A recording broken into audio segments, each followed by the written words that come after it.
I greet you in the name of our Lord and Savior Jesus Christ, and also we welcome you to the Facebook audience this morning, and by the way, our congregation.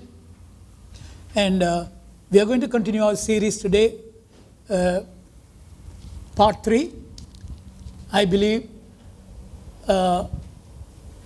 last 2 weeks you must be blessed with the word. So I'm going to continue, but a little differently. Don't forget, our topic is don't beat the donkey, or don't struck the donkey. Okay, so let's read.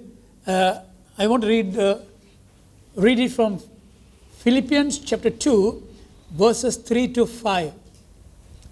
Philippians chapter 2, verses 3 to 5. Let nothing be done through selfish ambition or conceit, but in lowliness of mind, let each esteem others better than himself. Let each of you look out not only for his own interests, but also for the interests of others. Let this mind be in you, which was also in Christ Jesus. Here it says, let nothing be done through selfish ambition or conceit, but in lowliness of mind, let each esteem others better than himself. Today I want to discuss more on esteeming others better than themselves, right? And I just want to read it from the Amplified Version here. Do nothing from factional motives, through contentious strife, selfishness, or for unworthy ends, or prompted by conceit and empty arrogance. Instead, in the true spirit of humility, which is lowliness of mind, let each regard the others as better than and superior to himself, thinking more highly of one another than you do of yourself. Right? I believe you must have, I read it fast. I just go through again. Here it says, do nothing from factional motives, right? So in the body of Christ, we have to be very careful how we live our life, right? And then we can see here, and through contentiousness, strife, selfishness, or for unworthy ends. Sometimes what we do a whole lot of things. In the end, we gain nothing, right? And then we say, prompted by conceit and empty arrogance. Instead, in the true spirit of humility. Sometimes people in the body of Christ, we make a decision, or we set our mind to do something, and then we hold on to. That's called arrogant, right? We don't want to change. We don't want to give up. But we thought we will finish it off, right? So that type of lifestyle. Instead, in the true spirit of humility, which is lowliness of mind, let each regard the others as better than and superior to himself, thinking of more highly of one another than you do of yourself. In other words, actually, what Apostle Paul is writing to Philippian church, he says, in the body of Christ, you must learn to esteem others more highly than yourself. It can be a person may be tall or short, or overweight or thin, educated or uneducated, rich or poor. So you don't go by outward appearance. What Apostle Paul is, whoever it is in the body of Christ, you must learn to, whether young or old, I have to include that also, right? You have to esteem others more highly than yourself, right? Now we'll say, if you take the congregation right now, and so I'm the senior pastor, that doesn't mean it's not, it is included me also. So if a younger person come and meet me and talk to me or regarding certain thing, then I have to esteem him or her more highly than myself.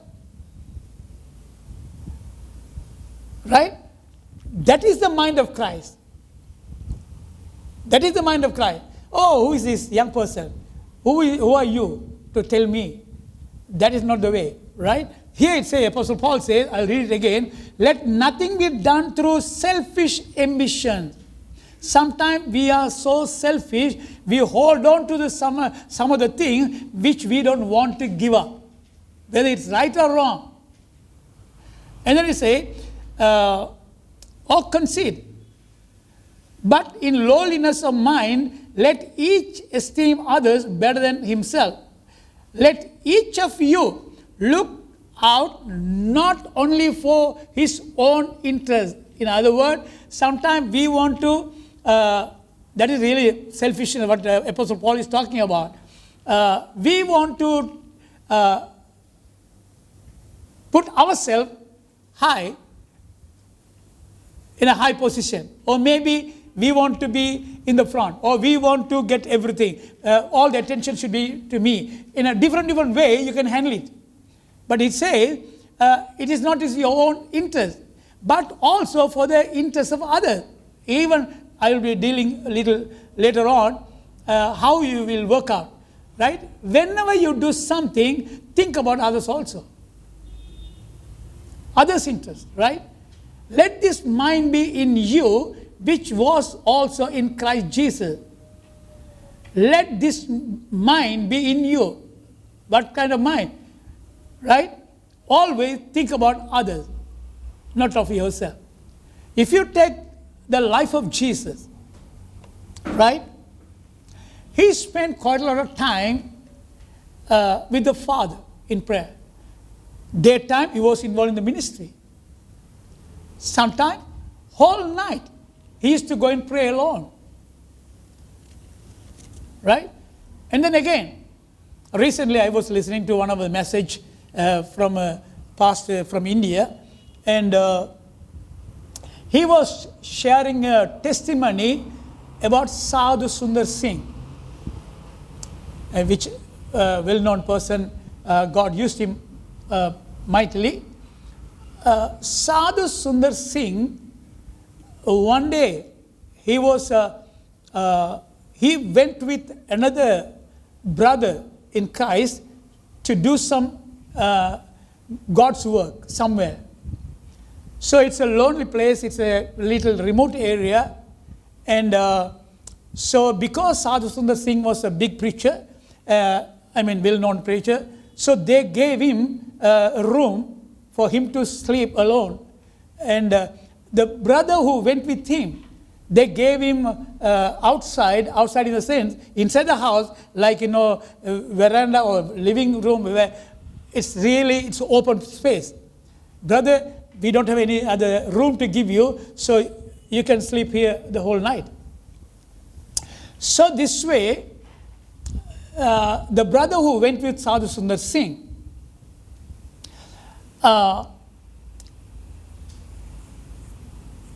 before he went to sleep, he just had a small prayer, and then he heard, because Sadhu Sundar Singh was praying,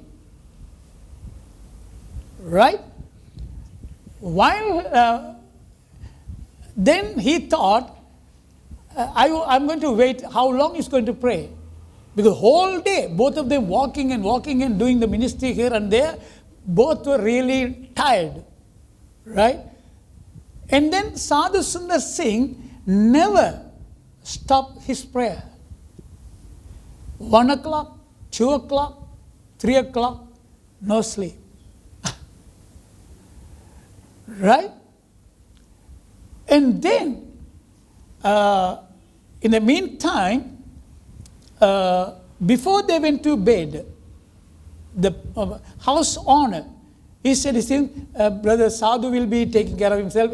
It's a good room where he will be spending time. So, only thing before I go out, I just want to inform you, time to time, the snakes will come inside. So you have to be watchful, be careful, right? So because he heard that, he didn't feel sleepy at all. Whole night he was up because he was looking for snakes, right? And then, till morning he was praying. So both got up, then they got ready, and they were going out for the ministry again. On their way, this Christian brother, he asked him, "Brother, whole night you were praying. How can you pray so long?"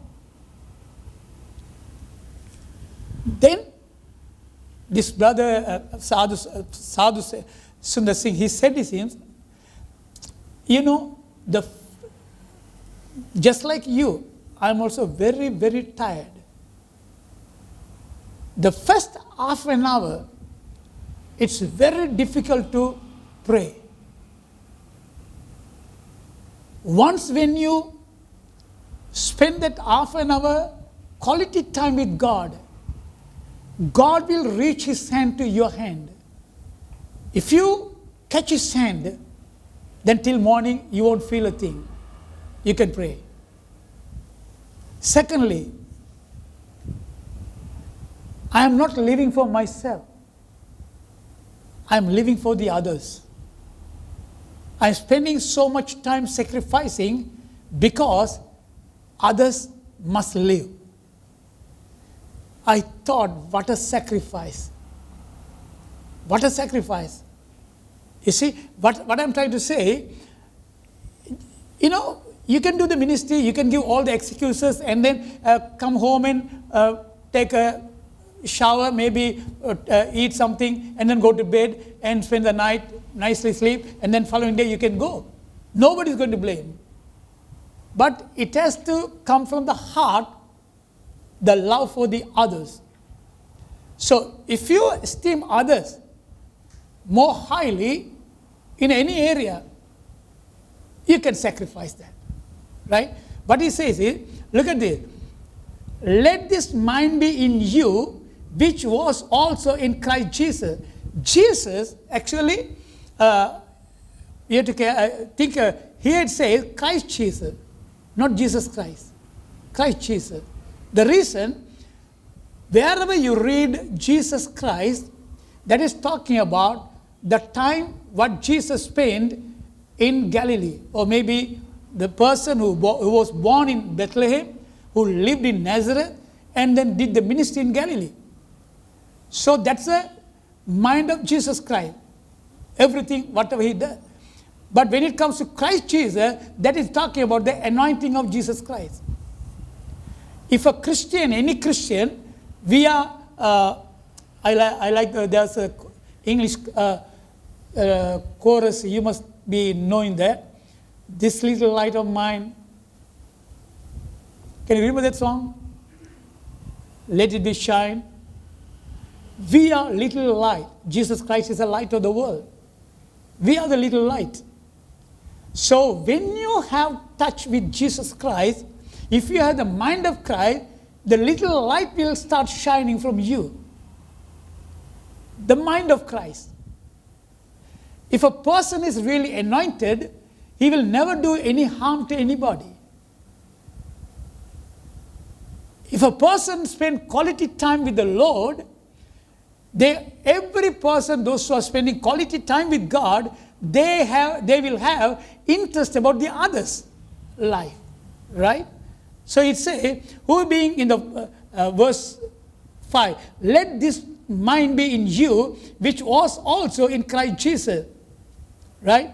I'll encourage you to, I'll encourage you this morning, start spending more quality time with God.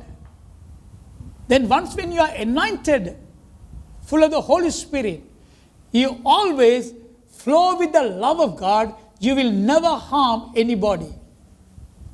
Right? Let's go to the other scripture. 1 Peter chapter 5, verse 5. 1 Peter chapter 5, verse 5. Likewise, you younger people, submit yourselves to your elders. Yes, all of you be submissive to one another, and be clothed with humility. For God resists the proud, but gives grace to the humble. Likewise, you younger people, submit yourself to your elders. Yes, all of you be submissive to one another, and be clothed with humility, for God resists the proud, but gives grace to the humble. Right? Beautiful verse. Here it says, likewise, you younger people, submit yourself to your elders. That is, young people must learn to submit themselves, whether elders are right or wrong. I am not encouraging you to submit yourself for the wrong thing. But there may be sometime, it's hard. I can remember one, when we came from Australia, my parents were living in Betticolo at that time. I went to, they organized a really convention, 3 days convention in Walachene. And then I went to Walachene. My parents were living at that time there. So when I visited my parents, all the pastors, those who are working under me, they came to see me there. Right? So in the evening, we were sitting under the tree, mango tree. So we were talking, my father also came. In our discussion, talking so many things, and he's made a statement. Actually, my father, he was talking about Bible, so many this thing, and everything was wrong, right? And I just came from Australia. And at last he made a comment like this: you young people, you don't know what is ministry. You don't know the word of God. And then he was going on. And the pastor, those who studied under me, they were looking at me, staring at me, and look at the way they looked. Why can't you open your mouth and tell your father? That's wrong. I kept my mouth shut.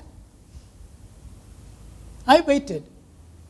Easily, I could have defended, I could have proved from the Bible, and I would have won the argument also. But I never did.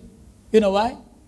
I can win the argument, but he will go with the broken heart. I never hurt my parents. Never in my life. Never. Right? Whether they are right or wrong, I'll just give up. Following day was the convention. They introduced me as a guest speaker. While I was preaching, my father was seated right in the front. And while I was preaching, my father was shaking the head like this. Oh, I didn't know this. Oh, right, he was pointing out everything. From that day onward, he never said until his death, I don't know the word of God. Right? I'm not saying I could easily win the argument and put him down. Right? But I'm trying to say here, likewise, you younger people, submit yourself to your elders.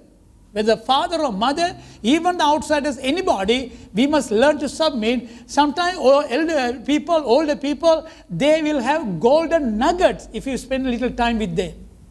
I have gained like that. Learned like that. Right? And he said, yes, all of you, be submissive to one another. That is the key. All of you. In other words, we must submissive to one another. If anyone is right according to the word of God, we have to submit ourselves. Whether husband or wife, we have to submit.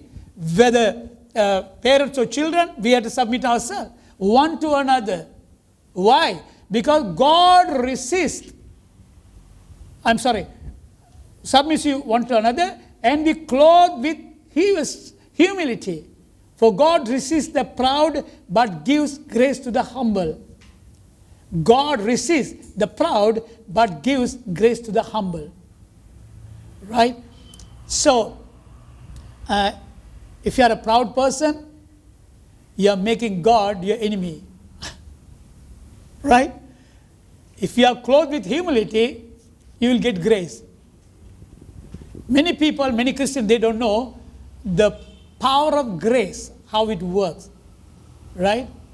Grace is unmerited favor. Grace is unmerited favor, what you can receive from God. We are not someone special for God to show grace to us. But because His love, because of His grace, He saved us, right? And then He says, I can go on with that, but anyhow, I don't want to go out of point. So, turn with me to Hebrews chapter 13, verse 17. Hebrews chapter 13, verse 17. Obey those who rule over you and be submissive, for they watch out for your souls as those who must give account. Let them do so with joy and not with grief, for that would be unprofitable for you. Look at this. Obey those who rule over you and be submissive, for they are watch out for your soul's sake. Right? As those who must give account, let them do so with joy and not with grief, for that would be unprofitable for you. What he's saying? He say, obey those who rule over you, which is talking about, here ruling mean really talking about the people, those who are in the ministry, right? Whether they are small or big, anybody. If they are involved in the ministry, if they are really teaching you from the Word of God, you have to obey. Why? Because they are responsible for your soul. Now, sometimes, as a pastor, sometimes people don't,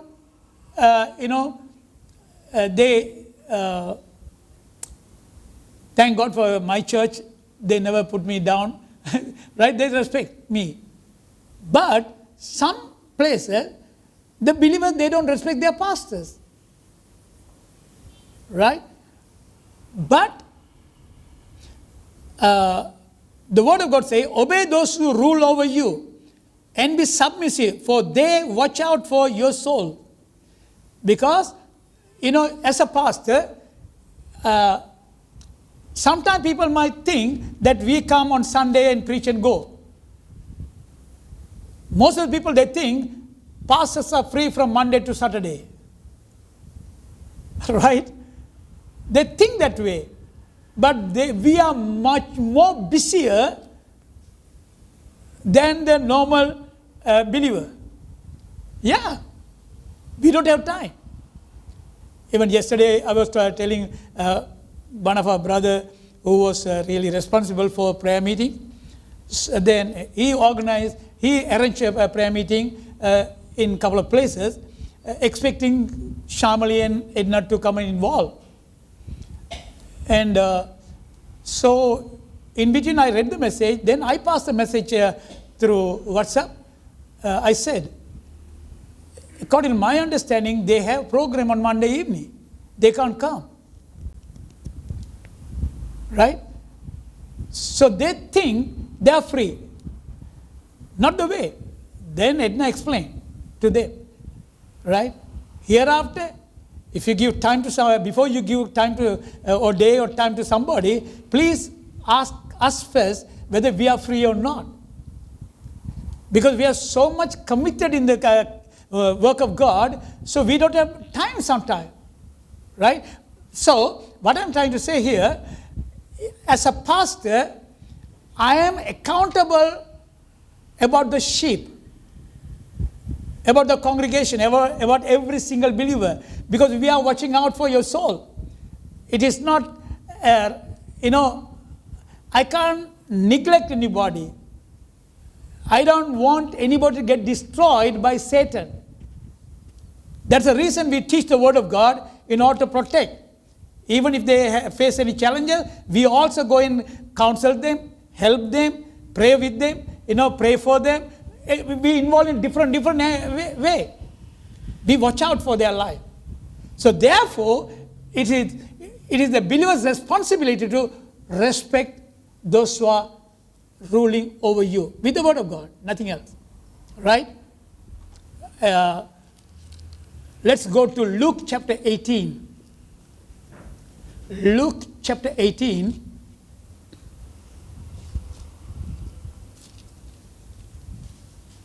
Verses 9 to 14.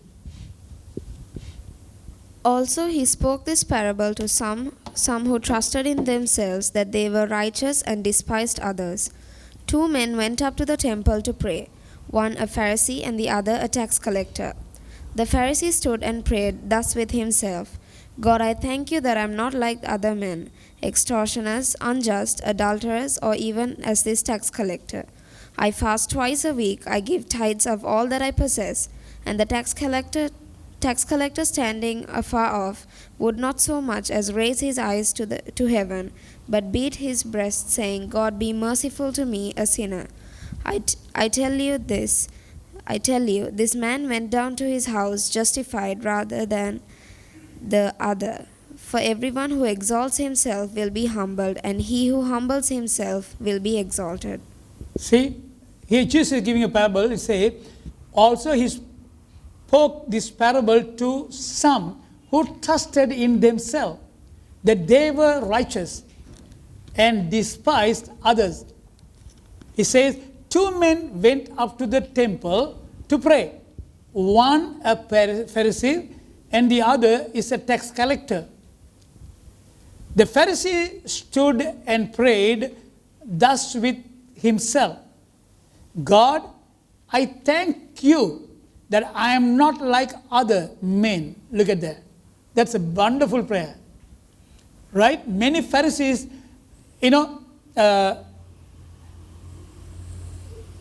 I'm talking to the body of Christ in the church today's life. This was happened during Jesus' time. He was giving the parable. Pharisees always, they will show themselves that they are better than others. Right? They clothe differently, they dress differently, and they handle everything differently. They think themselves they are much better than others. So in his prayer also is coming and saying, what does it say? The Pharisee stood and prayed thus with himself, God, I thank you that I am not like other men. Right? Extortioners, unjust, adulterers, or even as this tax collector.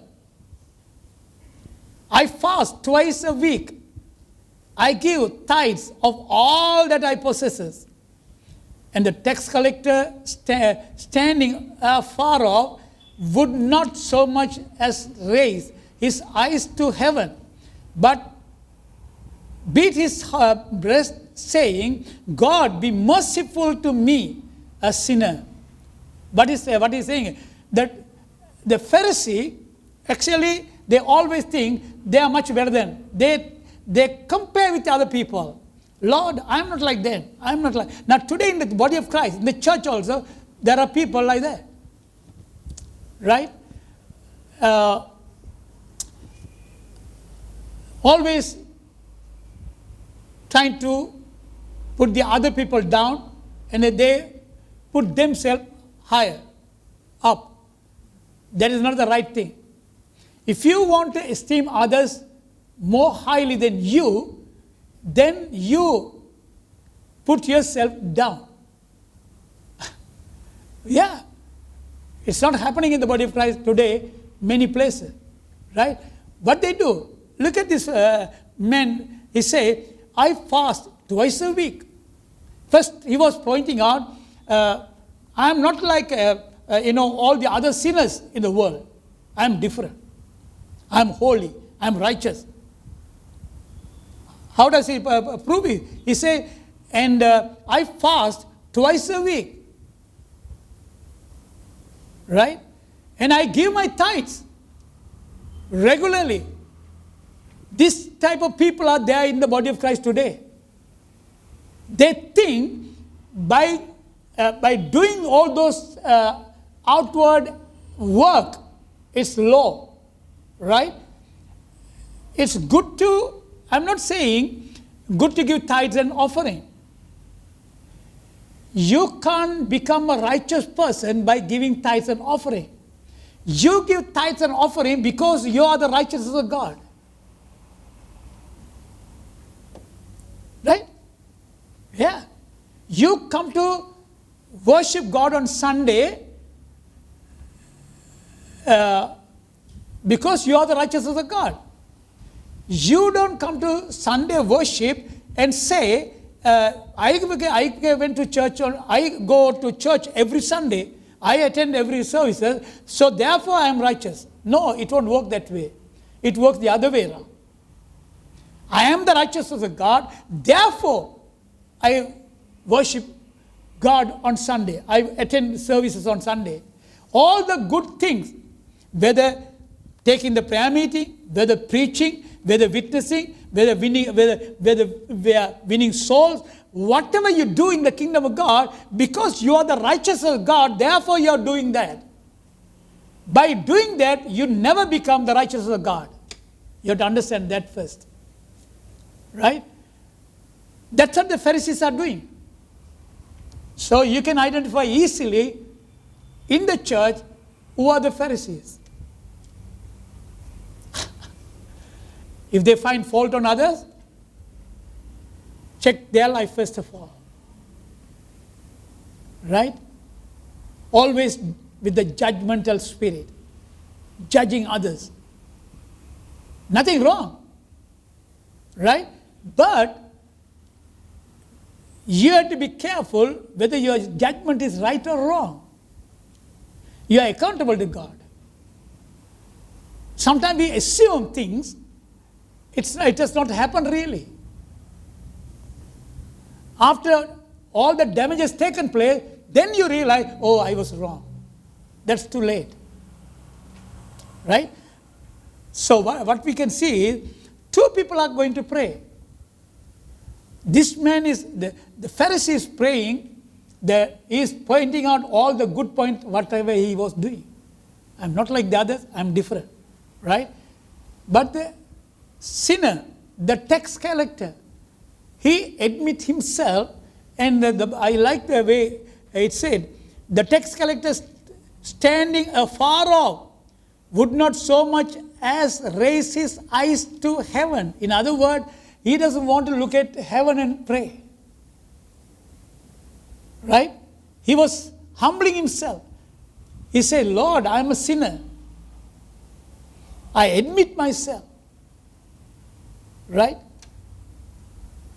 You see, in the parable of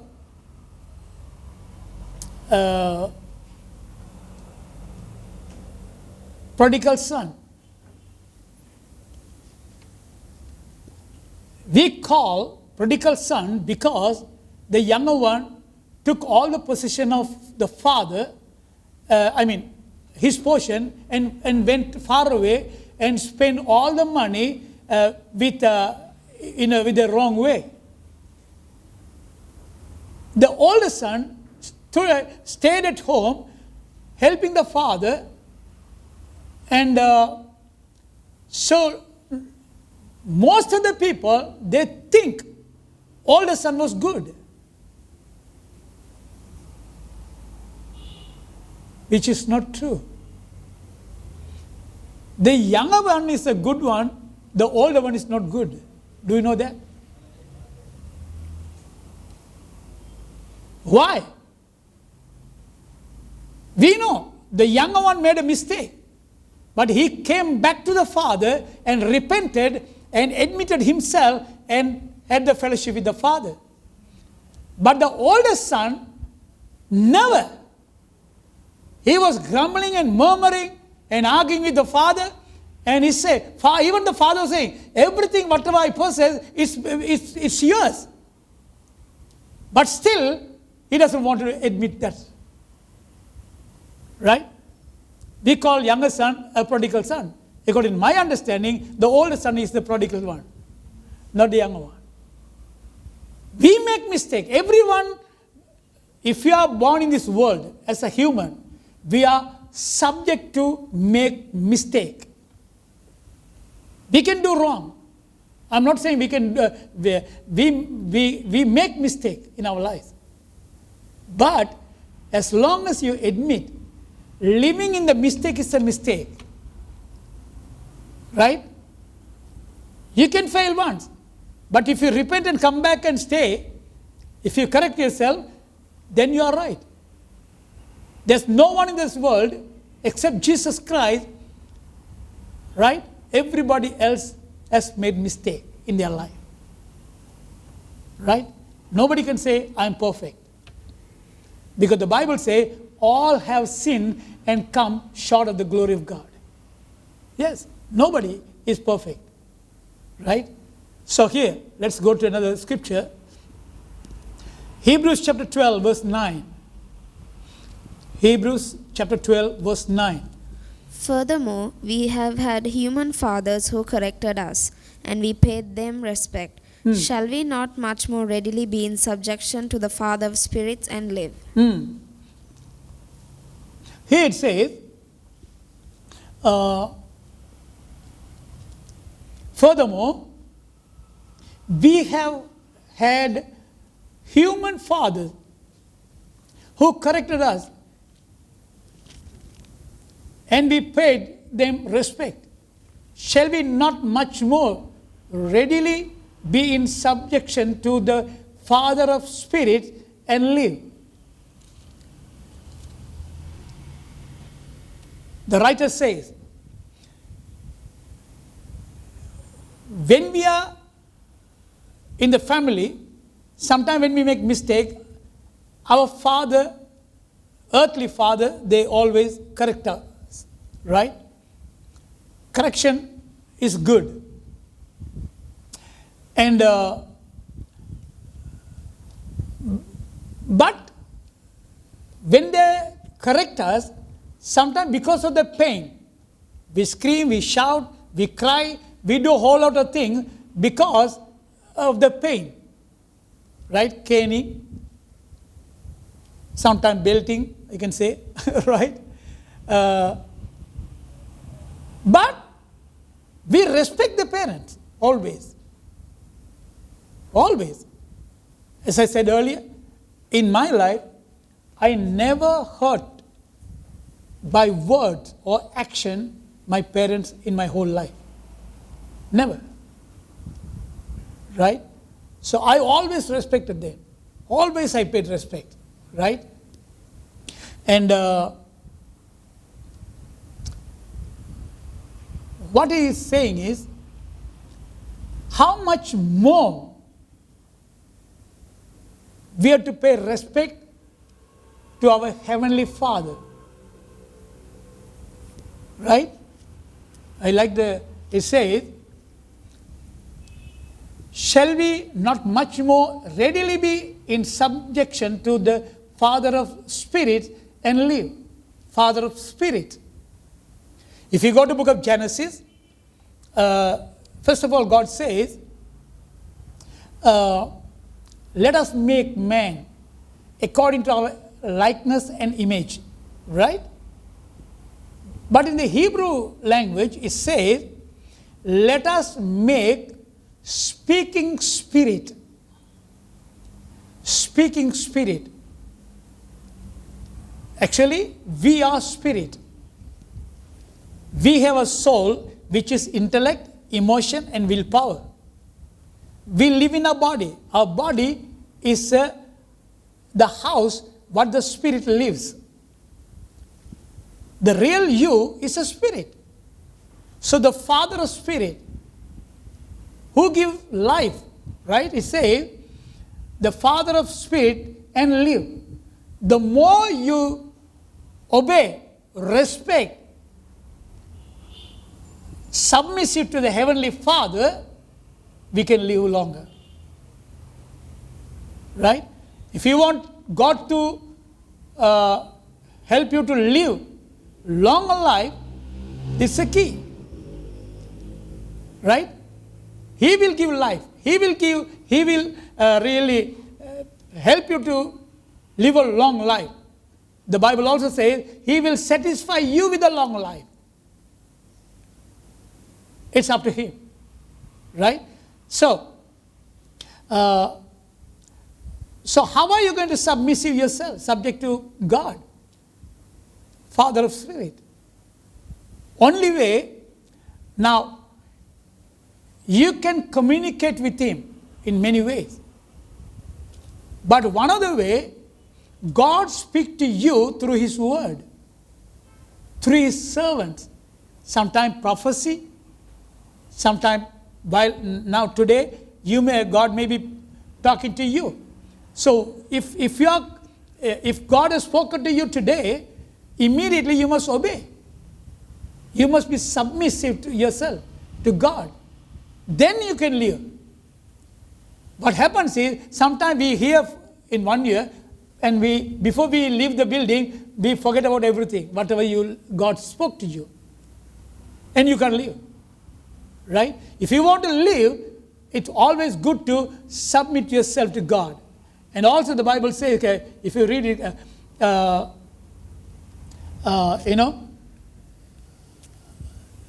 there's another part where you can read it. Submit yourself to God and resist the devil, and he will flee from you. Without submitting yourself to God, devil never listen to you. He will never flee from you. First of all, you have to submit yourself. The more you submit yourself to God, the power of God start working in you, through you. Right? The next verse. Yeah, I'm almost out of time. Let's read 2 Timothy chapter 1, verse 12.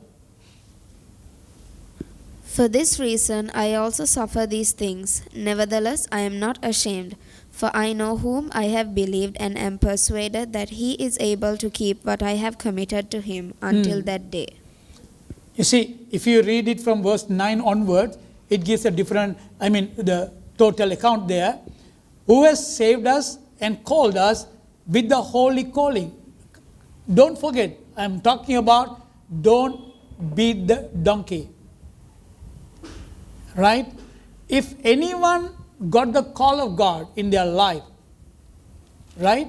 That call is not just something simple. It's a holy calling, the Bible says. Who has saved us and called us with the holy calling. Every person, those who got the call of God on their life, it's holy. It's holy. So, if you come against this calling, that means you're asking for trouble. Yeah, you're asking for trouble. Why? God is the one who called you. God is the one who called them. So what you do? You respect them and submit yourself to them. Why? Because of the call of God on their life. Sometimes what happens, we don't realize the call of God, how great in the sight of God. God doesn't call everybody. You may play a part in the body of Christ. But when it comes to call, it's totally different. You see, now we normally share like this. Sometimes the people, those who are not born again, right? The other religious people, sometimes they complain about the other pastors. And so we always say, there are 3 types of ministers are there in the world. One is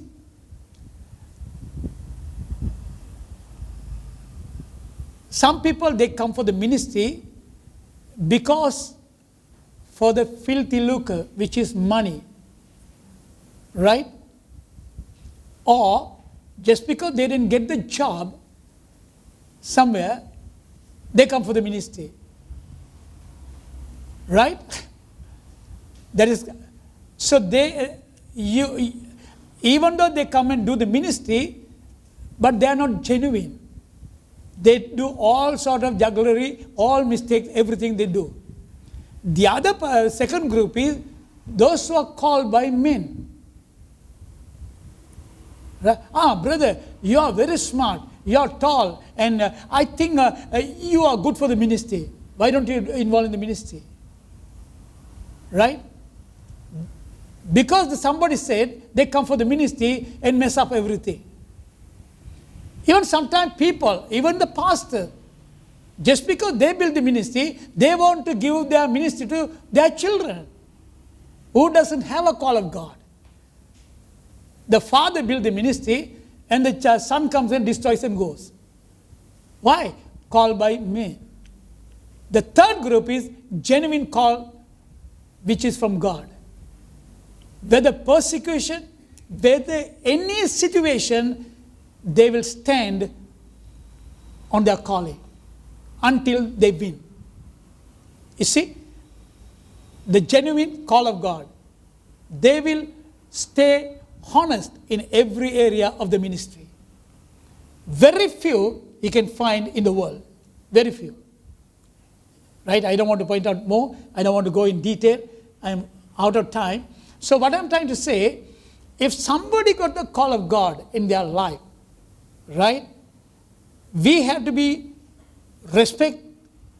we must respect them, and also not only respecting, we have to esteem others highly. It can be ministers of God, or it can be brothers or sisters in the body of Christ, even in the outside, whether they are born again or not.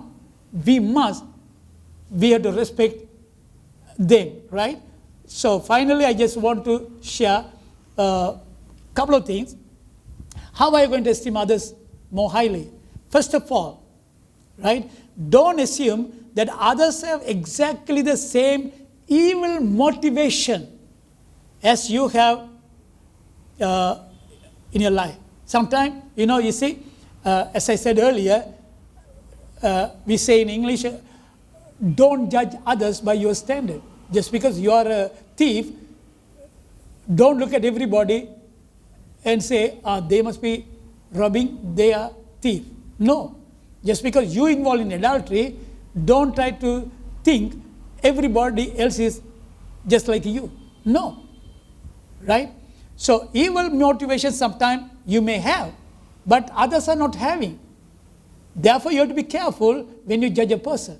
Secondly, look for those virtuous qualities in others that you need for yourself.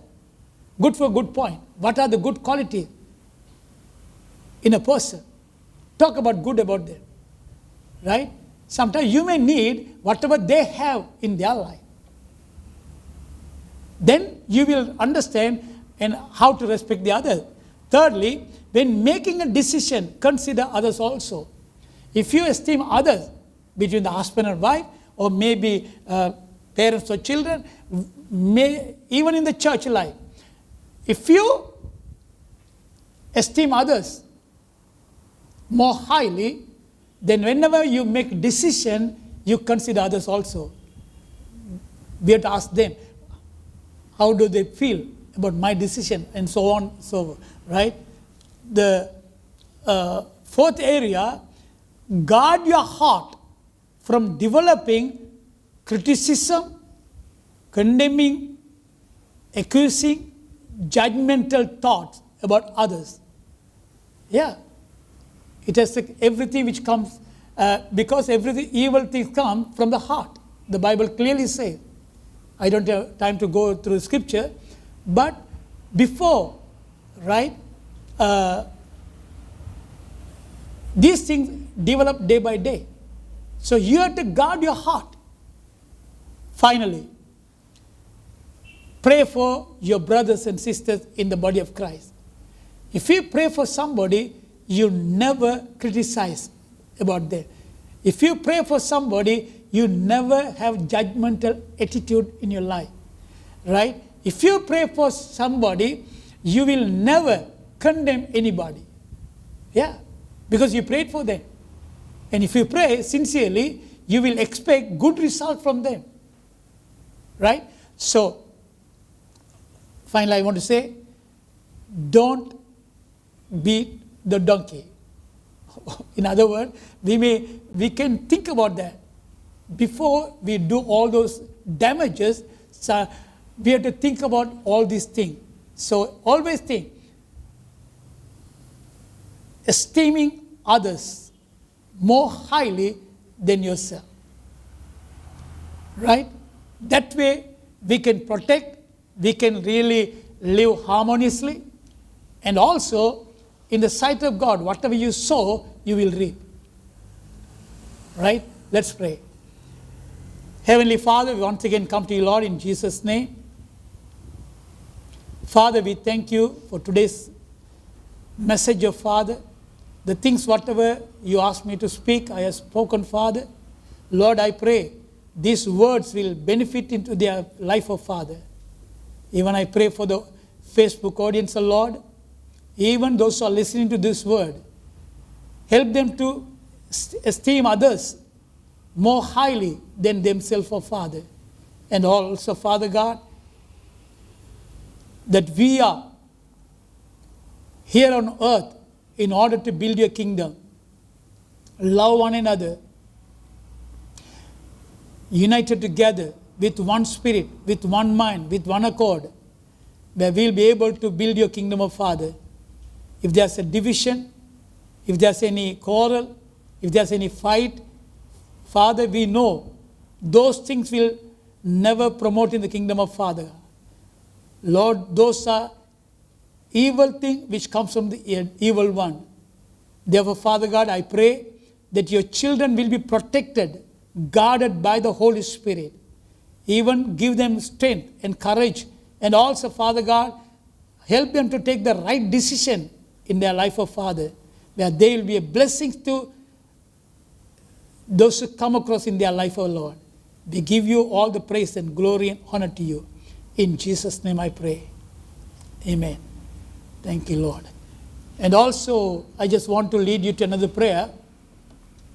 If you have not given your life to Jesus Christ, if you have not received Christ as your Savior and Lord, this is a good opportunity I am giving you.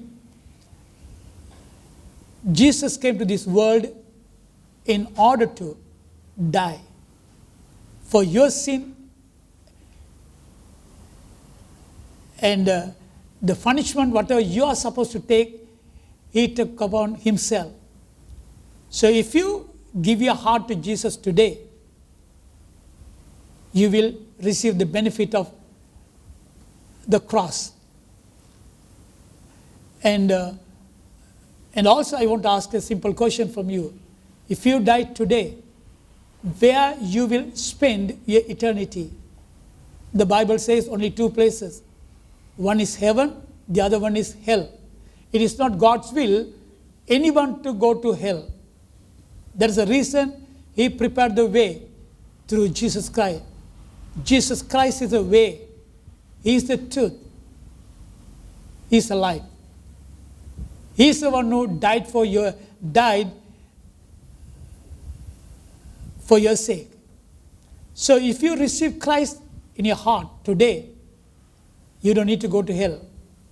You can spend your eternity with God. So if you believe it, if you want to receive it, simple prayer. I'm going to lead you, and please pray this prayer after me by faith, sincerely. Pray after me. Heavenly Father, I commit myself to you. I believe Jesus came to this world in order to die for me. Father, I thank you that your Son gave his life to me, Father. I confess Jesus Christ is Lord over my life. From now on, Satan has no place in my life. I belong to God. Lord, please receive me as your child. From now on, I belong to God. Thank you, Father, answering my prayer. In Jesus' name. If you prayed that prayer, I believe you are born again. You are a child of God. In order to grow spiritually further, please find a spiritual church nearby you. And if you can't find one, please contact us with the below address or with our telephone number. We will be able to help you to find a place. If you are living in Colombo district or Gampa district, you can participate in our services, attend our services, and then grow spiritually. Our address is below given. If you need any prayer, please call us on the phone what we are given below. Till then, God bless you. And I want to encourage you to continue this journey with God. May God bless you.